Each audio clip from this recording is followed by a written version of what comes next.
Hi, and welcome to Screens in Focus podcast, where we share and connect as we spotlight our favorite shows and movies. I'm Diana. And I'm Brooke. And this is episode 48. Today, we will be discussing Fear the Walking Dead Season 5, Episode 3, entitled Humbug's Gulch, with the theme of discovery. We will also discuss Handmaid's Tale Season 3 and Olive Kitteridge.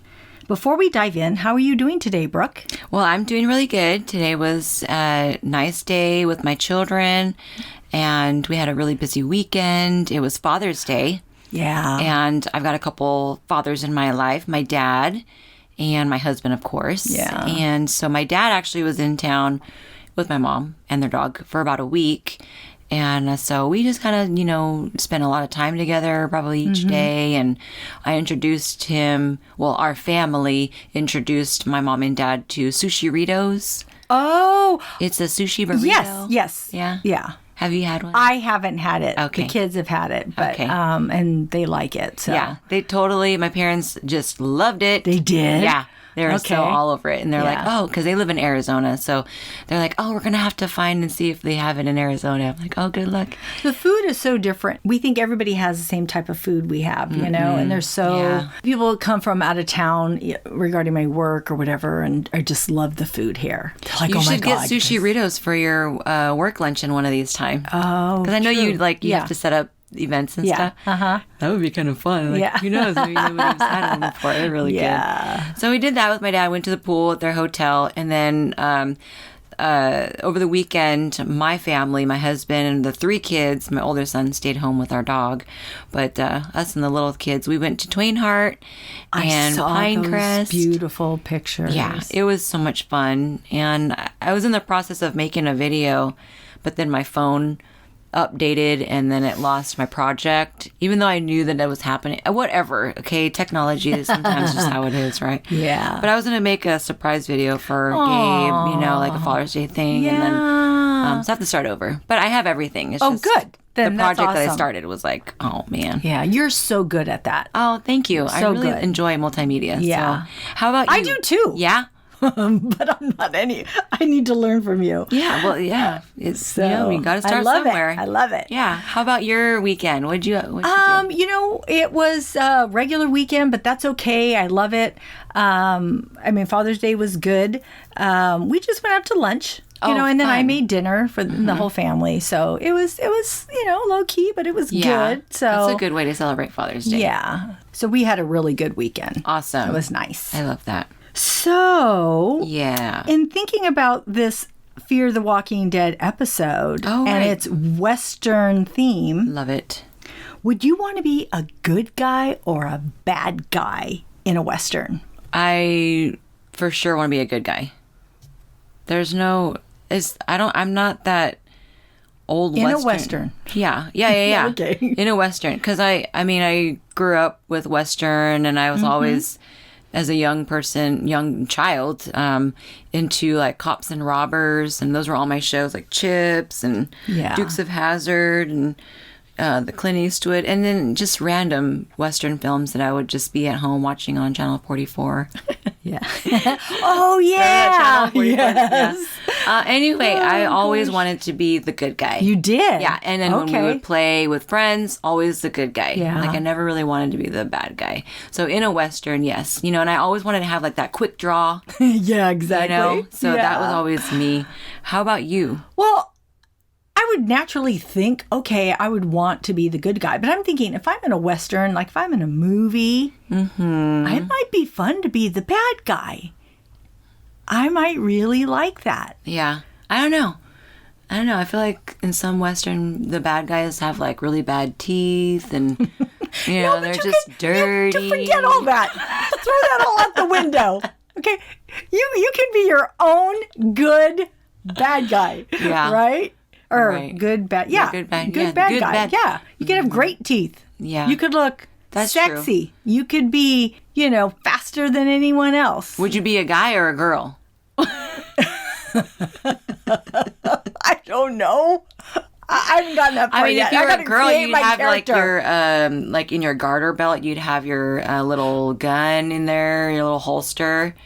I think that I would dress not super feminine. Like I'd probably be wearing, because I'm sorry. Okay, so Arya's my favorite on Game of Thrones, and like she's not dressed all frilly like a girl, right? Well, I'm not. See, I hate doing that. Like a girl, I got to be careful what I say and this and that. You better be careful what you say. I know, but you know what I mean.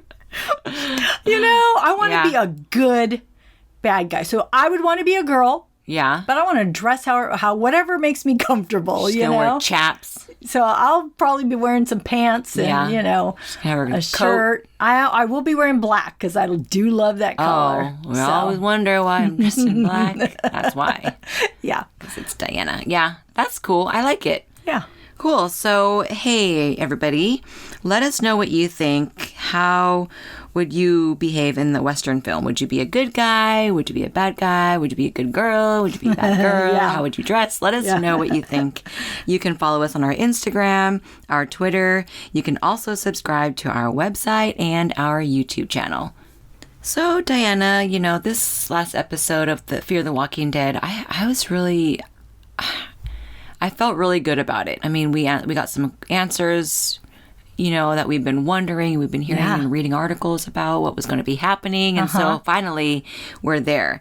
What were your thoughts about this episode? I was thrilled with this episode. I really loved it. And it is my favorite episode so far. Cool. I loved the Western feel and seeing a familiar face. And it started off with the gang killing off a bunch of walkers, which is interesting because you had mentioned that last episode, how they started out with killing all these walkers and using the special effects and everything. And I noticed that they did it again. And it's just a good way, because maybe if the whole film doesn't deal with it that much, the whole episode may or may not deal with the walkers, it's good at least to get that in. You know, that there's still that threat there, that they're still there and they're still killing them. And so I thought that was a good way to start the episode. And I also really enjoyed the storyline between John, June, and Dwight. And I am looking forward to new discoveries. Yeah, I agree. I mean, I really enjoyed this episode as well. And I really did, I liked the different elements that they used in this episode, especially the gunslinging Western theme. And I can really appreciate the portrayal of trust that they had in this episode. And it's such a positive feeling, and it's a good touch as far as, I'm concerned, to be reminded that even in an apocalypse, there is that trust and positivity, that experience, that it's such a dark world. I know. And so it's really nice to be reminded that there is hope. And I do like those episodes. And I really thought that they really showcased that. Yeah, I think they did too. Yeah. And so with John and June, they discover a barricade of walkers tied by their guts again. Yeah. And John realizes that the longer it takes to reach Al, the less likely they might find her. I know. It's been a while. I mean, I know. I was thinking the same thing. I'm like, is she? Yeah, I know. I'm like, who has her? What's happening? Which is good because we get to see what's going to happen. Yeah. The only, I don't know how much I'm missing her though. That's the only thing that has me a little, like I know she's gone, but makes me wonder. But as they're, here at this barricade, they get shot at. And robbed of their weapons by an unknown culprit. But their luck changes when John realizes they are near a Wild West attraction. This reminded me of Frontier Village. Yes. Do you know about Frontier Village? No.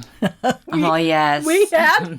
No. What is we this? used to have back on Monterey Road. Okay. Because that used to be the way you would get to all the freeways. We didn't have all the freeways. Oh, so in San Jose. I'm ancient. No. Anyways, there used to be a place called Frontier Village. It was the whole Western theme. It was like an attraction. Wow. Yeah. And so this is what it was like. You'd walk in. I was really little when I last went there, but it was like a Western themed whole thing. Oh, that is so cool. There's a park down the street from my house that has a mini Western theme park attraction. And that's Gemma's favorite park, and that's where she chose to have her birthday party at. Oh, that's so cute. Yeah, we'll have to bring you there. Yeah. You can have fun with this. So, you know, and I love a good Western. And it was good to see the tumbleweeds and big the old wind. tumbleweeds. I know, I loved it. And the windmill and the saloon. And John and June find weapons and ammo, which was awesome. Right. Because, you know, John had been there before, right? Isn't that the place that he had been to? Yes. So he knew what was there. I didn't understand that at first. I was like, okay, so I know that he's been there, but maybe I missed something. And then they arrive and I'm like, wow, this place looks old. And I'm checking it out. And then I realized that it was a set or like a theme park, like you're saying. Yeah. So I didn't get that at first. So I just thought, wow, this place is cool. Well, he saw the sign that said Humbug's Gulch. Right. But to me, that didn't make sense. That didn't mean that anything it was to like me a theme either. Park. I'm No, like, oh, you're okay. right. Yeah. So, at first I was thinking, wow, there's places like that still exist. Like, wow, that is so cool. And then, like you're saying that they found the weapons. Mm-hmm. I'm like, okay. Which then makes me, now that we're talking about that they had the weapons, why were they actual bullets? That's so true. Wait, what's That's going a good thought. Okay. So, and then we see Morgan, Alicia, and Luciana. They're working together through their walkie-talkies while discovering the perimeter of the zombie bowels. Oh. There's so many. There is so many. They are long, though, you know, but still. They are very long. Yeah. Anyways, let's not get into that. No, but I know. you made me start thinking about. I know. Oh wait, hold on. I'm sorry. Trying to stay on track. And I just feel like, first of all, there has to be. It's a mystery, right? It's still a mystery, like who's doing this. Yes. But then it makes me think of Negan, and like how many hundreds of people were working with Negan. Mm-hmm. So I'm thinking the same thing. Like, okay, there has to be like this huge group doing this because they're like hanging heads in trees and I know. They're stringing guts on billboards. Like, you know, not everyone can just like do that. Right. I know. So I'm super questioning this motive here and who's behind it all. And then Alicia, as she's driving, you know, she's talking into the walkie and she finally finds Max and he responds to her and he's like, she's asking them, where are you? And, you know, he's just saying that he cannot tell her where they are because they're listening. I'm like, oh, great. Here they are again. These kids and their secrets. Like, just tell us already. I know. What's happening. So he just says to her, you know, something about the firework factory or something. So she kind of knows where they are. And then she heads out. And then we cut to another scene. So yeah. Well, I thought that kid was being pretty smart because I was thinking, why does Alicia keep talking into that walkie-talkie? She's giving away information. That's so true. I did like that. They said, oh, don't say where we are. This show has had a lot of that secrecy in the walkie. Like they focus on that where I feel like it's a little bit different with Rick and everybody else. You know, when they would talk in the walkies, I don't feel like it was as of a concern. No. Oh, they're listening. Because they never really emphasize that as much as they do in Fear. Yeah. Fear, they're all, like, even with when Madison was there, like, it was always like, oh, they're listening, you know. Uh-huh. So, back to John and June. What have you... Well, I really love their conversations. And while they discover more about their past. So John shares with June that he was an exhibitionist shooter. And he's loading his weapon and he's trying to convince her to get to the car before the storm hits. Because it's windy out there. Super windy. And she's like, no, I don't, let's not chance it. But he's all, no, let's just go. They don't even have goggles on. I know. Have you been to Pismo when it's super windy in the sand?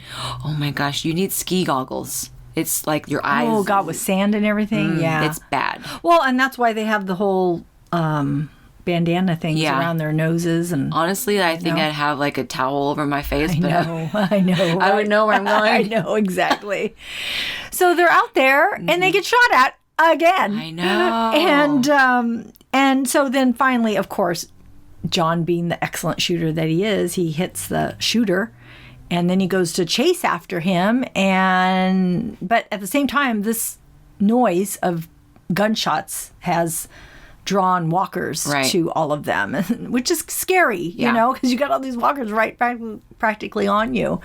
And so he turns to shoot them, and as he turns around, there's a gun pointed in his face. Which I really like that scene. It was a really great shootout. I mean, they're having to dodge and hide. Yes. And then he was strategic, and he moved the mirror on the car. So yes. That, you know. So see, it's like a real Western. Well, except for there's no mirror in a car, but still. Right, but still, like, I could appreciate the theme and the scenery and the visibility. Yeah. Being very difficult to see. And just like you said, the excellence of his skill that was really an exciting episode. And then him trying to protect June at the same time. I know. Because they're separated.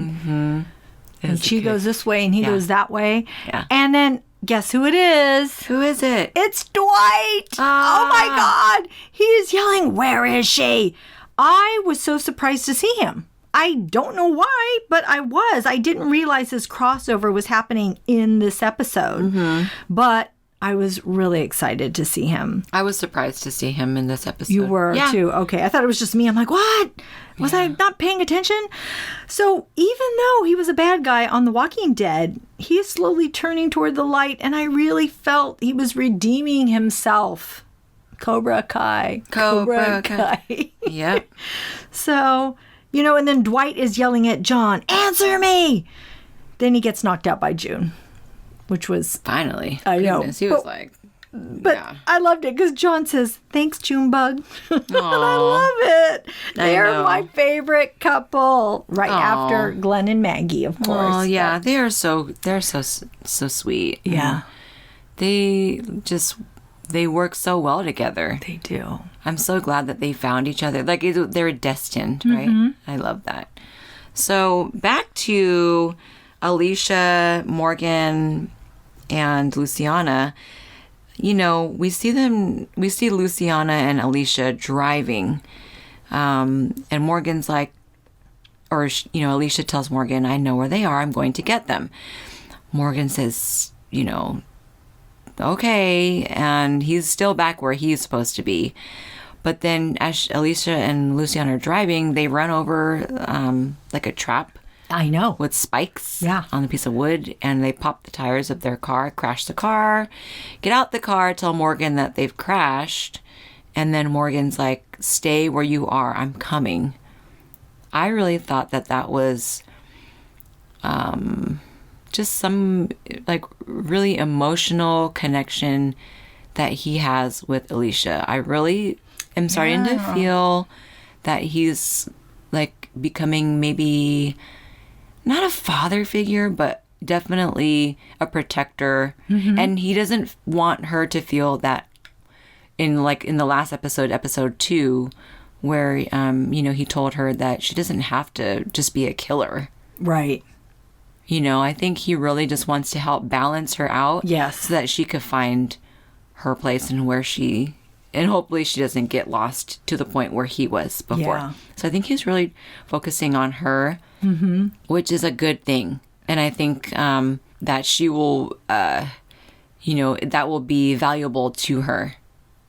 And I can see that it's already helping. Yeah. How about you? Well, I was just thinking, and I don't remember the specifics, but I was thinking about that conversation that Luciana and Alicia had in the car about the risk involved and about taking the risk, and that she was glad that they got on the plane. Oh, right. Yeah. So. And Luciana is still wounded. Yeah. And Alicia confirms with Luciana, like, "We're going to get those kids." Luciana, she didn't even think twice. Yeah. She was like, "Okay." Well, because I think that's why, because she's like, we got on this plane and we're going to get it done. Yes. We're going to help people. And she's like, we're going to do it. What would life be if we didn't do all these things? Yes. Where would we, like, what's the point in life, basically, if we don't go put ourselves out there? Gabe, I'm talking to you right now. You have to take risks in life. Listen, this is your conscience talking to you. So speaking of conversations, back to June and John, right? Yeah. So I love that John and June are willing to give Dwight the benefit of the doubt and work with him. Yeah, that was really good. They seem to be fulfilling their mission with helping others, which is the whole group's mission. Right. And Dwight doesn't feel worthy of their help, saying that he would have killed them to find his wife. And John Dory is so darn endearing. He talks about doing things for people you love and that he shot a man's finger off to find June. But then he explains himself and says that the guy was a disagreeable asshole, which I thought was so funny. Yeah. And but he tells Dwight he's not holding anything against him, and he just wants them to work together and to get out of there and to hopefully help Dwight find his wife. So which meaningful. is so, yeah. It's very selfless and I know. I was really... what you hope for. Yes. Honestly, I was like, they are going the extra mile to help Dwight. I mean, I'm like watching this like, they have to find Al. Like, they have their own people, but they're like, no, we're going to help you. I'm like, oh my gosh, I would love to run into people like them. Yeah. It feels honest, too. Like, I don't feel like it's something pushed, like, oh, here, we got to help. No, I feel it from them. I feel like they, especially John. Right. I think June, too, but John mostly. Well, until June talks to him, but they all decide they're going to get out together, right? So they get out on the rooftop, but then Dwight is being, for some reason, which is out of character, so selfless and fearless, and he just jumps off that roof to distract the walkers so that they can get away and so that he can get to the car to see if there's any more clues about his wife. Right. And he gets there and he looks through the compartment. Glove compartment, sorry. And looking through and he can't find anything. And he's just so upset and so distraught. And, you know, he believes his wife is gone. And then he starts to cry. Right, because like all this time for a year, he's been looking for her. And she had been leaving clues up until this vehicle. And so he thought that she would have left a clue in that vehicle. Yeah. Because he thought that that was her car. Yeah. That she was driving. And so because he didn't see anything in there, he's freaking out. You know, he thinks she's dead. Oh my gosh. And then they keep showing the gun, you know, and he's got these tears coming down his face. Oh, gosh, I was ready for something. But then again, it's, you know, we need Dwight right now. So I know. And I am amazed by Dwight's journey and with the actor, Austin Emilio's performance. I just think he's he's just adding so much to Fear the Walking Dead. I love that his name is Austin Emilio. I know, that is a cool name. And then through June's conversation with him, he discovers a reason to live. And you know, he's like explaining to them that he's done things too, right? And so I just feel that June and John are giving him the benefit of that doubt because we've all done things that we're not proud of. Yeah. And so that's how we change this world. Right. You know, we have to, you know, he's here for a reason. I also think that they're responding to how he is behaving too. I know. With putting himself on the line for them too, showing them what type of person he is. Yes, at this point. And he's desperate. Yeah. To finding his love, and they found each other. Yeah.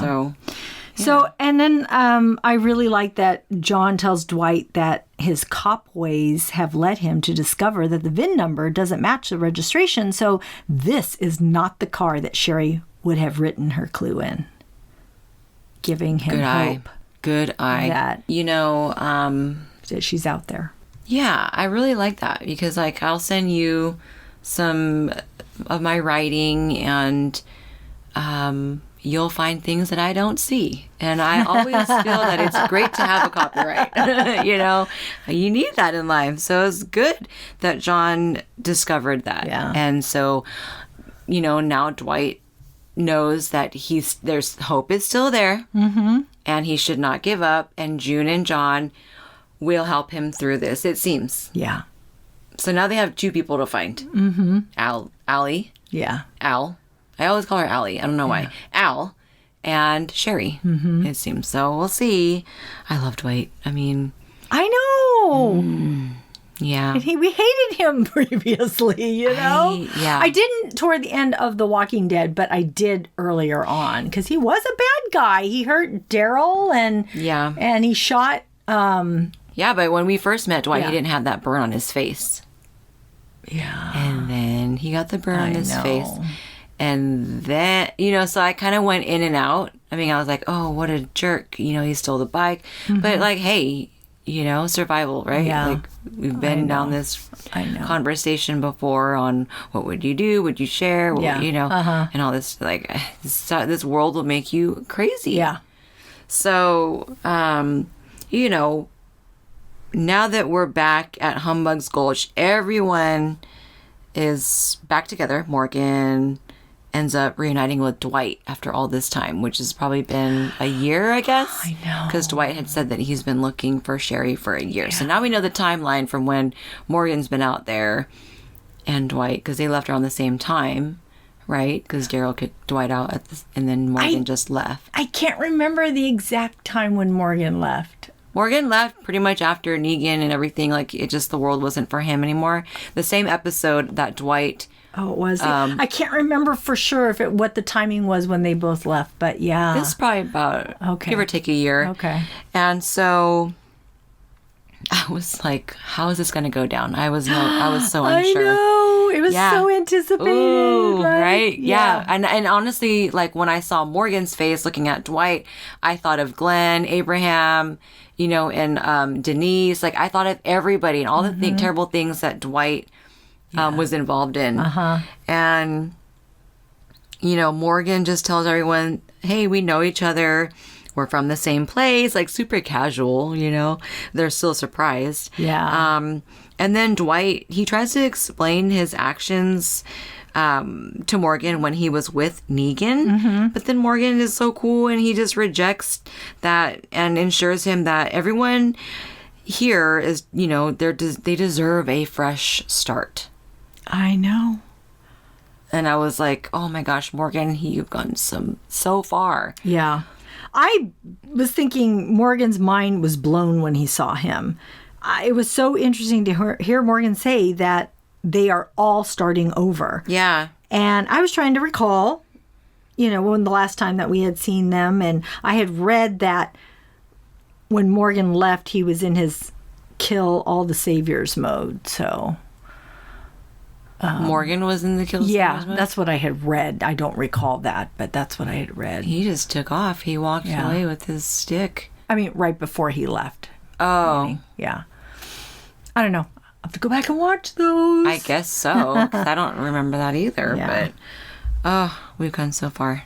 So as they're trying to figure out who is making the roadblocks, you know, Dwight, he's aware of the biggest one of them all, and it's hidden in the woods, the roadblock. And so then Alicia hears Max on the walkie, and they tell her that they're going back to where they took them before, and that's the truck stop. So on their way there, they discover the kid's van all bloodied up and find Dylan whimpering in the truck covered in blood. I was like, oh my gosh. I mean, I could barely even see that was Dylan. I'm like squinting my eyes. Who is that? Yeah. But then I realized, okay, so that's Dylan. And then it appears, you know, at the end of the show, it appears that Max and Annie are putting up those roadblocks, which are the intestines. And it seems like a trap.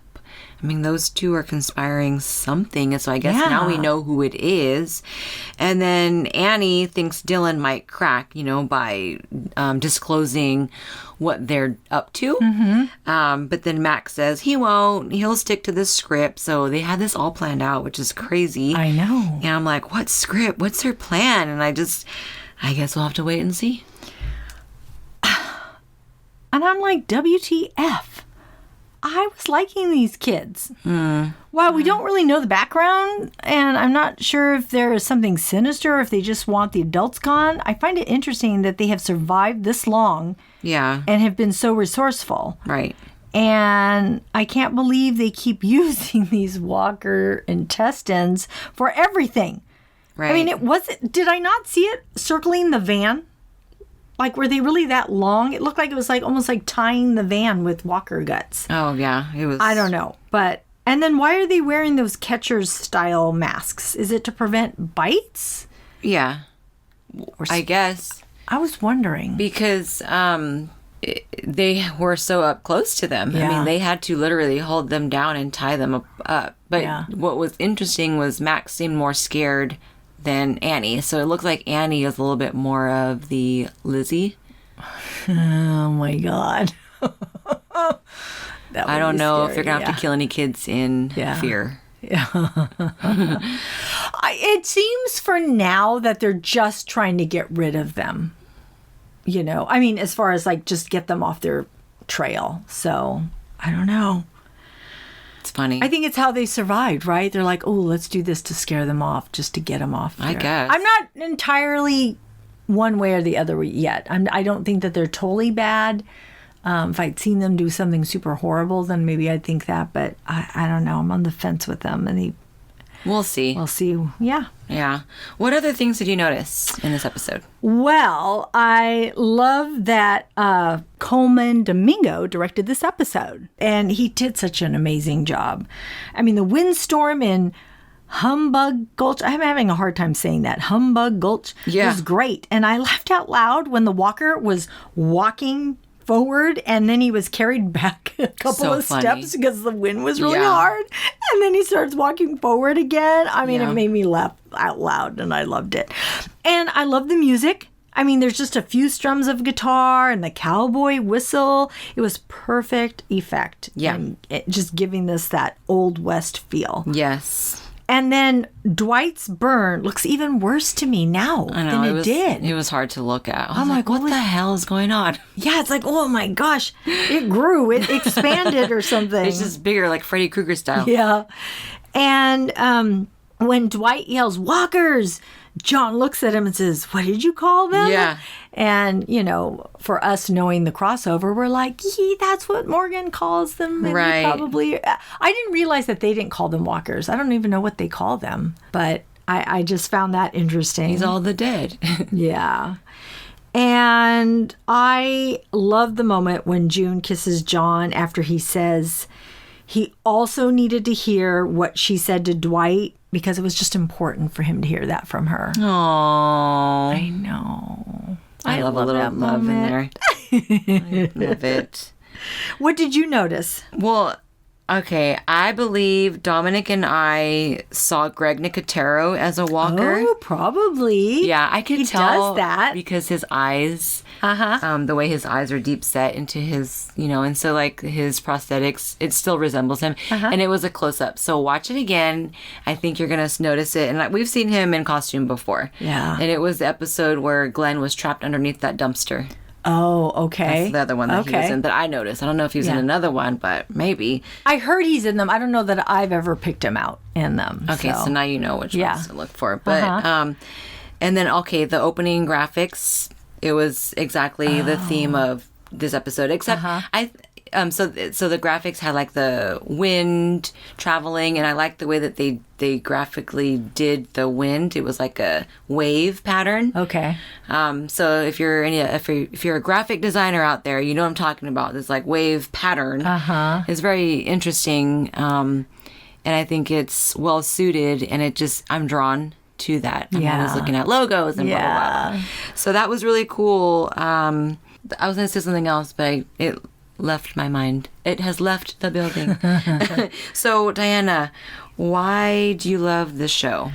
I love the show because they add elements like the Western world, the dust storms, the radiation, and it's all very exciting. And I also appreciate the hope and the love that these characters hold for each other. Right. Yeah. I'm with you. I definitely love the show for the evolution, and you know, with all the details that you described, but also you know, we were leading up to this point in introducing Daniel Salazar and Dwight, but see, they do a good job with the writing because I was focused on Al, the children, and then all of a sudden, boom, there's Dwight, this masked man, where I thought that shooter was going to be the gunslinger. So I'm like fooled all the time. And I really like that. And I like how the characters are adapting and forming the bond with each other, because I would hope that if that ever happened to me, if I were on my own, that I could eventually have a family that I can trust. Yeah. Again, let's just say that happened, and it's just I like that they're able to tell that story. Yeah, I agree. So I appreciate it a lot. So, who would your award go to if it's your favorite quote, character, or moment? My award would go to June. Oh, yay. I haven't seen her smile so much as I did in this episode. So loving. She experienced both big and small joys. She smiled when she saw the clothes, when they walked into that, the whole Western world. She smiled when she wondered about the shows that John was involved in. And when she brings up that Antonio split. She talks Dwight out of suicide while being vulnerable and sharing her own insecurities and doubts. And she even smiles when Morgan and Dwayne unite. Who's Dwayne? I mean...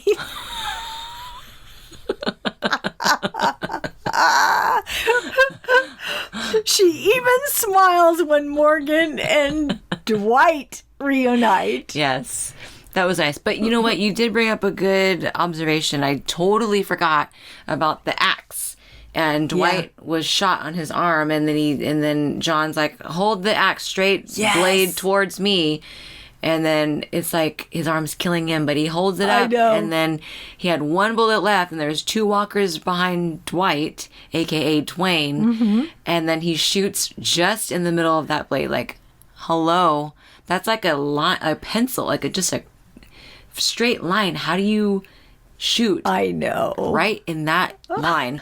And then the bullet splits and gets both of the walkers. Yeah. I'm like, man, you have skill. It. So my award would go to Dwight. I really am so excited. I agree. Yeah. I'm so happy that Dwight is back in this world and in our show. And he brought, so much to the table. And I just, he left The Walking Dead when Daryl tells him, go find her. And so that's where we left off. And he's still looking for his wife. He goes back to that house where they lived. She leaves him a letter or a sign. And then he's still a year later looking for her. And now we get to see him again. I'm wondering if we're going to see Sherry again. I know. Like, where is she? Where has she? Why hasn't she stayed in one place? It's only been a year. So I'm interested for her, it's been years. Well, more than however long. Right. Yeah. So I'm interested to see their journey, and if they reunite like June and John did, I hope it's not sad. Yeah. But I'm very excited to see Dwight acting. Yeah. In our show, because he has come far and he was forgiven. I mean, like he survived where, Negan survived too, I guess. So it is a whole new world. Yeah. And I'm just really happy. So I give it to Dwight. I do too. I get that. Great. So Diana, is there anything else that you're watching? I doubt that you are, but... I know, there's so much to catch up on. I am watching The Handmaid's Tale Season 3. Cool. There's been, I think, a couple of episodes, and I've only been able to watch the first one. But I just want to tell everybody to watch the show. And I won't give too much away, but it is on Hulu, and it is based on Margaret Atwood's novel of the same name. And it is a dystopian future movie about a totalitarian society called Gilead, formerly USA, where women are treated as property because of environmental disasters and very low birth rate. Thanks. And Offred, a.k.a. June, her real name, is the protagonist, and she is deemed fertile and is forced to sexual servitude to a family in order to bear their children. In her previous life, she was married and had a child. And in the very first episode of the season 1, episode 1, she believed her husband was shot and her daughter was taken. Oh. So throughout the seasons, her goal is to survive and to reunite with them. Okay. And to leave this place and head to Canada, a refuge. Oh, this is a refuge. Yeah. Oh, my gosh. So, yeah, it's just all United States that's messed up. Oh. And so Offred has seen death, torture to her fellow handmaids. She was reunited shortly with her daughter, and she did become pregnant and give birth to another child. Oh, she did. Yeah. So season 3, episode 1 opens to what happens to that baby and her decision to not only save that baby, but her daughter, which causes separation and a new family placement for her. Oh, great. And sounds confusing. Yeah, it's a really good show. Oh my gosh. And I recommend it. One of these days. I know. You're only behind 2 seasons. So. Gotta get with it. Yeah. So what are you currently watching? Well, so last week I was talking to you about a mini series on HBO, and it's called Olive Kitteridge, and it's based off a book by Elizabeth Strout with the setting in Maine. Okay. And it stars Frances McDormand, and her name is Olive. And her husband is Richard Jenkins. I love Richard Jenkins. Yeah, and his name is Henry. Okay. And it's a 4-part series, and each part represents different times of their life. Oh, Yeah. I like that. I do too. It kind of helps move it along in a nice manner. So it starts out as, and these are spoiled. Like I hope that you end up watching it, but I do want to tell about the show. And so these, a bit of a spoiler. Okay. A little bit. I tried to hold back.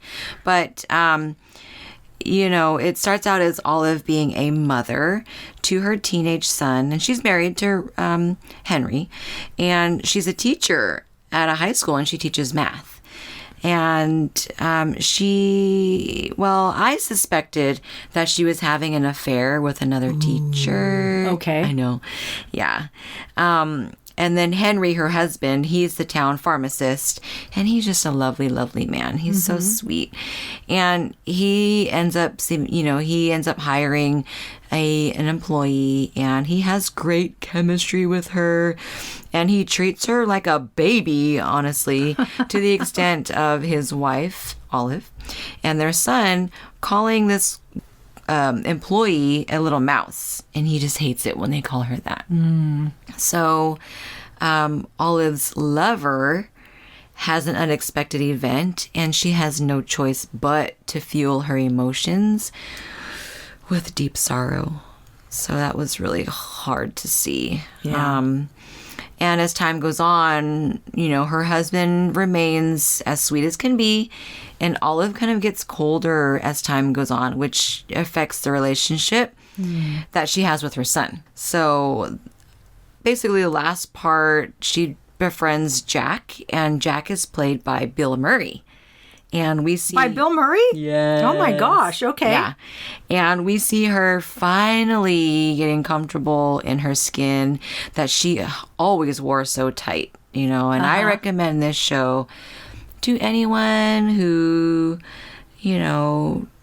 just loves Frances McDormand. Yeah. I mean, she's an amazing actress. And also, if you love shows that have the small town quirky scenario, which is a tad bit spice. Yeah. So. Oh, that sounds great. Yeah. Okay, so that's our show. Thanks for tuning in. We are grateful you tuned in, and we hope something that we said today resonated with you, gave you a chuckle, some happiness, some positivity, or inspiration. Please subscribe to our podcast and tell a friend. We would love more members of our TV club. Rate and review the podcast on iTunes and Stitcher. We need your feedback.